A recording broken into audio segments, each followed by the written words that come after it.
Merhabalar. 2024 yerel seçimlerinde Dersim'deyiz. Sokağın nabzını tutacağız, halkı dinleyeceğiz.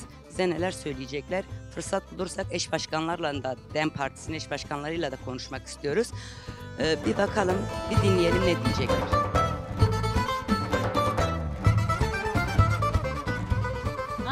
Seçim yaklaştıysa teyze, abla. Seçim süreci geldiği zaman seçimde gelirler, sadece böyle gelirler senin oy istemek için, sadece yanında gelirler. Onun dışında kimseyi tanımıyor memlekette. Kayyum burayı bitirdi. Kendi arkadaşlarıyla beraber, yönetenlerle beraber bitirdi, gitti bu memleketi. Dem değil mi? DEM Partisi de var, evet. Deme veririz vallahi. Bugüne kadar Kürtlerin, hakların hep arkasında oldu. Bu saatten sonra da hep öyle olacak. Şimdi Dersim halkı politik bir halk.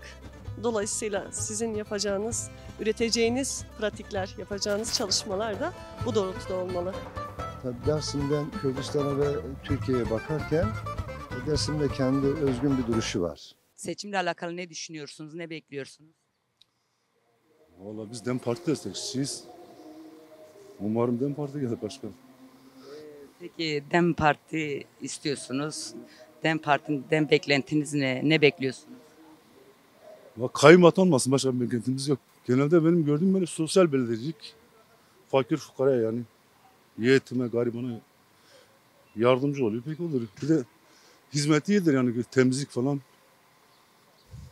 Böyle şeyleri görüyoruz hani, dikkat çekici şeylerdir, evet. Gençlerimiz boş.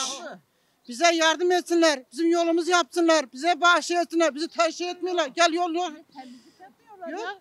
Doğru dur bir şey yok Yapıyor, piyasada. göze gire ki. O yala he. Kim yapıyor?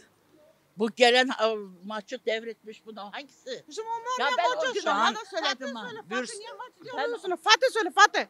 Ya Fatih o bizi gün rezil ediyor Fatih. Ne Fatih ağlama. Hepsi vallahi, hepsi. Ne istiyorsunuz? Hangi parti gelsin istiyorsunuz? Ya parti olarak baktığında hani bilmiyoruz, gerçi çok kararsız kaldık bu dönem özellikle de. Ama tabii şöyle bir şey söyleyebiliriz. Tunceline hizmet edebilecek bir insan gerçekten, yani çıkar menfaatini düşünmeyerek, halkı düşünerek, Tunceli halkını düşünerek, gençliğini düşünerek, iş anlamında olsun, gerek çevre temizliği olsun, gerek bu hayvanlar, barınak vesaire şeyler, sıkıntılar büyüktür. Mahalleler özellikle yol sorunu var, ulaşım sıkıntısı var. Yani hangi birini sayalım bilmiyorum ki. Yani ama bu anlamda şu ana kadar yani sağ olsunlar, başında olan insanlar da görüyoruz. Tunceli'ye şu ana kadar bir yere bir çivi çakılmadığı insanlar da görüyoruz. Seçim süreci geldiği zaman seçimde gelirler, sadece böyle gelirler senin oy istemek için, sadece yanında gelirler. Onun dışında kimseyi tanımıyor memlekette. Seçimle ilgili düşüncelerinizi öğrenmek Tabii istiyoruz. bizim burada DEM Partisi, başka bir şey alternatif olamaz. Neden DEM Partisi? Farkı ne? Ya DEM Partisi bugüne kadar Kürtlerin, hakların hep arkasında oldu. Bu saatten sonra da hep öyle olacak. Adaletli bir şekilde seçimi sürdüreceğiz. Yani ne gibi değişimler olacak? Ya bu ülkede değişim olmaz. Bu rejim olduğu sürece değişim olmaz. Ama biz yine de bu Dersim coğrafyasında Dersim kültürü hep DEM'e veriyordu. Bu saatten sonra da hep DEM. İki kişinin yönetmesi daha farklıdır. Niye farklıdır? Çünkü bu yerel seçimlerde görüyorsunuz zaten. Hani şu anki hükümeti de görüyorsunuz. Herkes çalıp çırpıp yiyor. En güzeli de bence eş başkan olması bence daha iyi. Dersim'de sokak röportajları yapıyoruz. Halkımızın nabzını biraz tuttuk. Tabii ki geçmiş döneme ait, kayyum döneminde olsun, işte şimdiye kadar yapılan belediyecilikte biraz tepkiler var. Biraz gençlerimizin göç olayı var. Bununla ilgili neler söyleyeceksiniz? Biraz sizden dinlemek istiyorum. Tekrardan hoş geldiniz. Şimdi Dersim halkı politik bir halk. Dolayısıyla sizin yapacağınız, üreteceğiniz pratikler, yapacağınız çalışmalar da bu doğrultuda olmalı. Yani öyle seçim bildirgelerinizi açıkladınız, vaatlerde bulundunuz, ancak bunları hayata geçirmediğiniz sürece Dersim halkı bunun karşısında duracaktır ve bunun pratiklerini sizler de sahada gördünüz, karşılaştınız.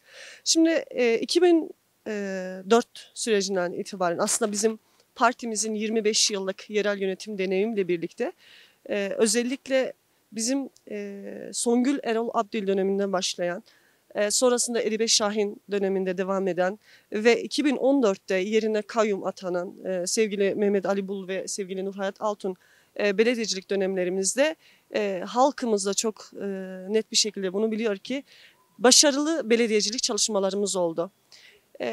Özellikle 2014'te yerine kayyum atanan, biliyorsunuz biz o süreçte özellikle halkımızın isteklerini, taleplerini dikkate alarak çalışmalarımıza başlamıştık. Ancak kayyumlar işgal politikalarıyla kurumlarımızı elimizden aldılar. Bütün kazanımlarımıza saldırdılar. Sadece ekonomik talan değil, yani bir kültür kıyımı yarattılar. Kadınların, gençlerin Kürt Alevi kazanımlarına yönelik çalışmalar yürüttüler. Haliyle bu noktada çalışmalarımız yarıda kaldı. Bizler de o yarım kalan projeleri devam ettirmek için yola çıktık. Halkımızın istekleri ve talepleri doğrultusunda projelerimizi geliştirdik. Biz varız, buradayız. Dersim'i yeniden inşa etmek için tüm o asimilasyon politikalarına, tüm o var edilen, uğraşılan özel savaş politikalarına karşı yeni bir belediyecilik anlayışıyla geçmişimiz geleceğimizdir ilkesiyle pratiklerimizle yeniden sahada olacağız. Bir de şu vurguya değinmek istiyorum. Şimdi Türkiye'de tek eş başkanlık kadın eş başkanlık partisi olarak DEM Parti var. Yani tabii ki de çok önemlidir bu. Özellikle 2024'te Türkiye geneline baktığımız zaman çok bir kadın belediyeci adayları çok yok. Hani çok bu sene çok az var. Bu konuda demin farkını işte ittifak var. Tabii ki de güzel bir şey. Yani inşallah güzel şeyler de olacak. Halkın beklentileri de bu yönde. Bu konuyla alakalı ne diyeceksiniz? Şöyle ki eş başkanlık bizim mor çizgimizdir diyoruz. Kırmızı çizgimizdir. Özellikle Kürt özgürlük mücadelesinin, kadın kurtuluş mücadelesinin biz kadınlara mirasıdır. Evet, genelde Kürt mücadelesinin o kadın tecridine karşı yürütmüş olduğu bir çalışma olmakla beraber özelde bir kadınların kazanımları olarak değerlendiriyoruz. Dersim bir kadın kenti. Az önce de ifade ettik. Dedik ki Songül Erol Abdiller'den, Edibe Şahinler'den, Nurhayat Altunlar'dan bugün Ayten Kordular'a biz bu kenti kadın eliyle örüyoruz. Şöyle ki kadın kazanımlarına kayyumla birlikte, özellikle kayyumun aslında kendine gerekçe ettiği durumlardan biri de bizim eş başkanlık sistemimiz. Biliyorsunuz diğer siyasi yapıların, diğer siyasi partilerin kadın politikalarıyla ilgili çalışmaları neredeyse yok. Özel bir çalışmaları yok. Bizim partimizdeki eş başkanlık sistemi erkeğin o iktidarına ortak olmak değil, karar ve yetkide ortaklık değildir. Biz şunu diyoruz ki kolektif bir yaşamın inşası için radikal demokrasinin uygulandığı bir sistem. Erkeğin o tekçi, rantçı, iktidarcı politika ve pratiklerinde yönelik eşit bir temsiliyet modeli. Yani bu bahsettiğimiz kadın kazanımlarının garantiye alındığı bir sistemdir. Dolayısıyla biz Dersim'de de bu sistemi en iyi şekilde uygulayacağız ve Türkiye genelinde de bu sistemden asla vazgeçmeyeceğiz. Bu bizim en büyük kazanımımızdır. Biz kadınların o tırnak içerisinde iktidarın yaratmak istediği makul kadın olmak istemiyoruz. Kayyumların ilk saldırdığı alanlardan biri de bunlardı. Biliyorsunuz büyük şehirlerimizde bizim kadın müdürlüklerimiz vardı, kadın koordinasyon merkezlerimiz vardı. Yine il ve ilçelerimizde kadın meclislerimiz vardı. Ve özellikle bu alanları kapatarak, kadınları işten çıkararak kendince bir kadın profili yaratmak, kadının yeri evindedir anlayışıyla kadın kazanımlarını yok etmek bu kayyumla birlikte onların en büyük çabalarından biri oldu. Biz bunlara dur diyeceğiz. Dersim'de de bir kadın kenti olarak evet bunları ifade etmekle beraber Dersim'de bütün kadınların yani yaşadığı sorunların benzerlerini Dersim kadında yaşıyor. Bunlar nelerdir? Erkeğin fiziksel ve psikolojik şiddetidir, yoksulluktur. Bunların içerisinde yer alıyor. Yine Dersim özelinde özellikle göç kavramı bunların da bir parçası diyebiliriz. Şöyle bir şey, Dersim halkının kayyumla alakalı endişeleri de var. Yani bu konuda da sizin düşüncelerinizi öğrenmek istiyoruz. En azından Dersim halkı sizden dinlerse daha iyi olur. Bu işgal kurumları yani kayyumlar aslında Dersim'de sadece belediyecilikle gelişen bir durum değil. Bugün yıllardır Dersim sistematik bir şekilde kayyuma maruz aslında. Sizler de kenti gezdiniz, gördünüz. Her yerdeki o noktaların varlığı, kale kolların, karakolların varlığı aslında kayyumun bu kentte her şekilde varlığını sürdürdüğünü, sadece biraz daha belediyecilikle somut bir hal aldığını görüyoruz. Bu bizim kaygımız, korkumuz değil. Bizler kayyumda gelse, her türlü işgale bizler cevap olacağız, direneceğiz ve en önemlisi biz 1 saatte olsa, 1 dakikada olsa o belediyeyi alacağız, halkımızla birlikte yöneteceğiz. Kimsenin bundan kaygısı olmasın. Halkımızla birlikte de bu işgal kurumlarına cevap olacağız, direneceğiz. Teşekkür ederiz. Sağ olun.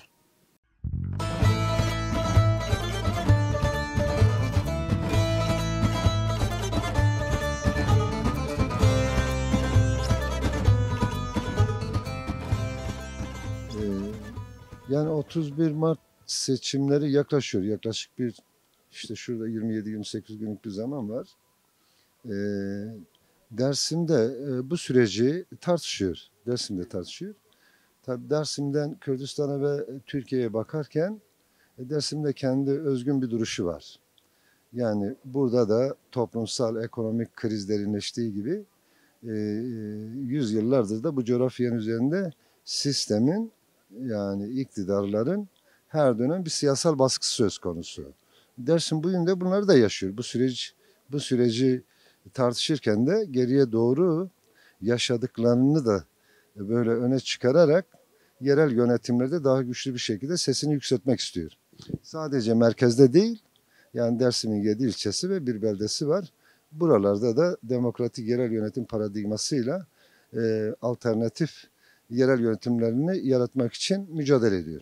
Başkanım, Dersim halkının bir kaygısı da var. Özellikle son dönemlerde birkaç senedir gençlerimizin işsizlik nedeniyle başka ülkelere gitmeleri, insanlar, Dersim halkı kendi gençlerinin göç etmesini istemiyorlar.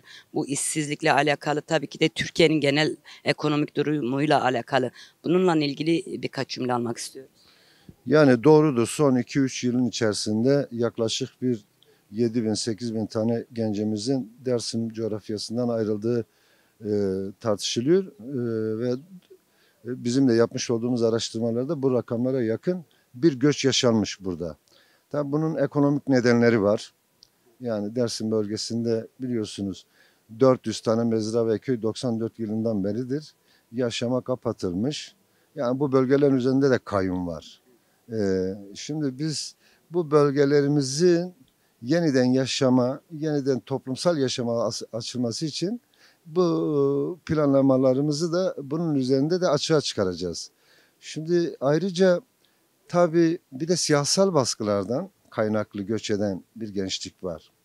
Yani hem Mezopotamya, Anadolu'nun farklı illerine, ayrıca da yoğunluğu da Avrupa'ya gidiyor. Avrupa'nın belirli ülkelerinde orada görüşüyoruz. Çalıştığını ifade ediyorlar. Ama orada da olsalar yürekleri burada. Onu biliyoruz. Tabii ki istihdam alanları yaratmak lazım. Üretimi teşvik etmek gerekiyor. Dersim'de bunun birkaç alanda yapabilirsiniz. Yani arıcılık yapabilirsiniz. Üretim kooperatifleri oluşturabilirsiniz. Tarım ağırlıklı çalışmalar yürütebilirsiniz. Ve bunun yanında küçük atölyeler bazında özellikle gençlerimizin ve kadınlarımızın çalışabileceği işletmeleri açığa çıkarabilirsiniz. Bu konuda biz kendi programlarımızda tartışıyoruz bunları. Yarın da açıklamasını yapacağız. Hem Türkiye'de, Mezopotamya'da ve Avrupa'daki iş insanlarımıza da çağrılar yapacağız. Dersimler duyarlıdır. Güvenilir bir yerel yönetim göreve geldiği zaman bu dostlarımızın da Dersim'e yönelik bu çalışmalarını, faaliyetlerini sürdüreceklerine inanıyoruz. Başkanım, şimdi bir de bir bileşen var. Hani bir bileşen olarak giriyorsunuz seçime, ilçelerde de o şekilde. Bunun ne gibi bir getirisi olacak? Hani nasıl bir yönetim şekli olacak? Biraz bundan söz ederseniz. Yani ittifaklar genel anlamda Dersim'de yerel seçimler hariç, ama genel seçimlerde hep böyle Emek Özgürlük İttifakı birlikte mücadele yapmış Dersim'de. Evet. Şimdi tabii yerel yönetimlerde ilk defa Sosyalist Meclisler Federasyonu 2004'ten sonra bu ittifakın bir parçası olmuş. Halkımız tabii ki ittifakların daha güçlü, daha geniş bir çalışmayla sahada olmasını talep eder halkımız. Şunu biliyoruz, Emek Özgürlük İttifakı bir mücadele ittifakıdır. Seçim de bu demokratik mücadele alanının bir parçasıdır. Ama şu anda Dersim Belediyesi'nde yönetimde olan ve Sosyalist Meclisler Federasyonu'na bağlı olan Dersim Belediyesi son 5 yılın pratiğinde biraz halka sorun olmuş durumda. Yani kentin sorunları bir şekilde artarak devam etmiş. Küçükten büyüğe doğru, altyapıdan çevreye, çevreden belediyenin diğer rutin hizmetlerine kadar tartışılan halkın öne çıkarttığı talepleri var. Biz halkın görüş ve önerilerini ve taleplerini alarak görev aldığımız tarihten itibaren halkımızla birlikte bu sorunlarımızı birer birer çözmeye çalışacağız. Tabii işimiz çok kolay olmayacak. Sorun olmuş bir belediye dedik. Belediye pratiği var. 1 Nisan'dan önce belediyenin bütçesinin planlamasını yapacağız. Yani 1 Nisan'da göreve geldiğimizde kısa, orta, uzun vadeli planlamalarımızı nasıl gerçekleştiririz? Bunun üzerinde de yoğun bir çalışma yürütüyoruz. Ama doğrusu şu, 5 yıllık pratiklerin son ayına geldik. Belediye yönetiminde bulunan tüm dostlarımıza çağrımızdır. Belediye meclis üyelerine, belediye encümenlerine, denetim komisyonlarına, belediye başkan vekilliğini yapan dostlarımıza ve Sayın Fatih Maçoğlu'na çağrımızdır. Yani burası bir rızalık kentidir. Hakikatin kentidir burası. Ocakların kentidir. 50 yıldır bu coğrafyada demokrasi, özgürlük, barış kavgası için toprağa düşenlerimizin, değerlerimizin yarattığı bir kenttir. Alişerlerin, Zarifelerin, Seyit Rızaların geleneğinden gelen bir kenttir.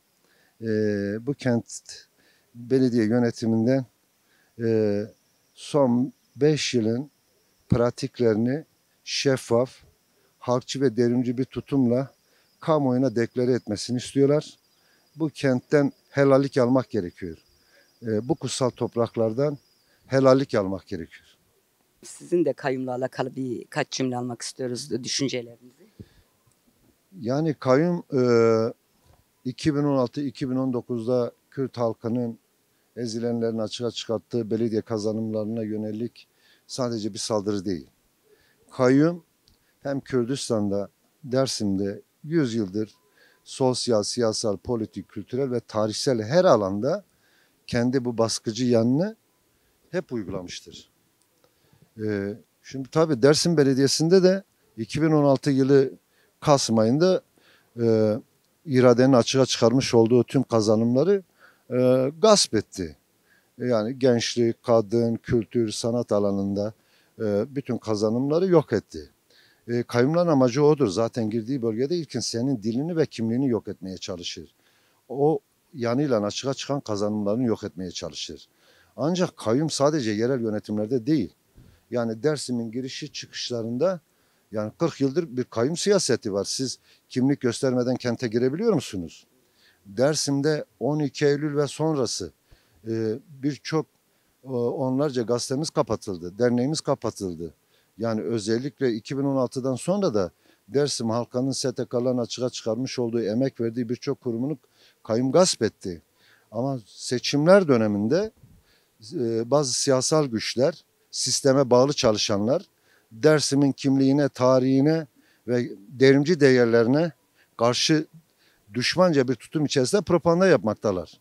Biz belediyeciliği çok iyi biliyoruz. Yerel yönetimler deneyimiz var, pratiğimiz var. Bu kentin sorunlarını bizim bu 25 yıllık yerel yönetim pratiğimiz çözebilir. Bunun propagandasını yapan bazı adaylara da çağrımızdır. Siz kayyumlarla ticaret yaptınız. Siz kayyumlarla pazarlık yaptınız.